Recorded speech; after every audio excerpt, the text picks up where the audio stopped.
Akashvani eight 90।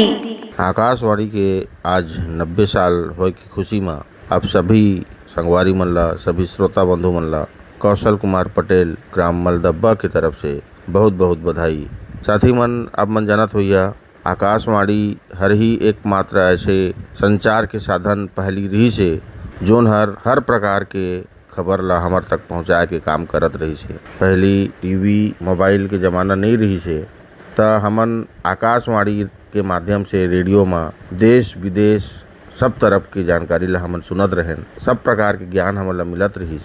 आज वही आकाशवाणी के 90 साल पूरा होगी से। आकाशवाणी में मनोरंजन के बहुत ज़्यादा साधन है, कई प्रकार के ज्ञान छुपे हुए हैं और वही कड़ी में हमार जिला के रायगढ़ FM रायगढ़ स्टेशन आकाशवाणी के तो अब बातें ही निराला है। हमार क्षेत्र के, हमार आसपास के गांव के लोगन मन के, हमार आसपास के गांव के किसान मन के विभिन्न प्रकार के जो समस्या है वो फोनिंग कार्यक्रम के माध्यम से आकाशवाणी रायगढ़ में बताए जाते और विषय विशेषज्ञ मन ओकर तुरंत वो समस्या के समाधान करे के प्रयास करते हैं।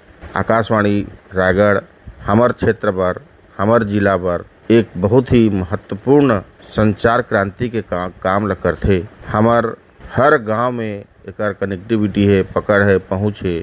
आदमी टीवी देखी नहीं देखी, रेडियो सुनही जरूर सुनही, काबर कि रेडियो के जोन तरंग है वो हमार मोबाइल के माध्यम से भी बहुत आसानी से हमार तक पहुँच जाते और अति सुंदर सुंदर जानकारी ये आकाशवाणी रायगढ़ के द्वारा बताए जाते, जेकर शब्द से बोल पाना बहुत ही मुश्किल के काम है। तो साथी मन, हमार जीवन में एक बदलाव लाए खातिर, हमार जीवन में एक परिवर्तन लाए खातिर, हमार खेती किसानी में एक बदलाव लाए खातिर ये जो आकाशवाणी में समय समय में जो प्रसारित कार्यक्रम होत रहते, जिनमें हमार जीवन में निश्चित रूप से परिवर्तन आते भविष्य में भी इस प्रकार के परिवर्तन आत रही। मैं आज 90 साल आकाशवाणी के होए के खुशी में कौशल कुमार पटेल ग्राम मलदब्बा पुनः आप सभी संगवारी मन ला बहुत बहुत बधाई और शुभकामना देत हैं। जय हिंद, जय भारत, जय छत्तीसगढ़।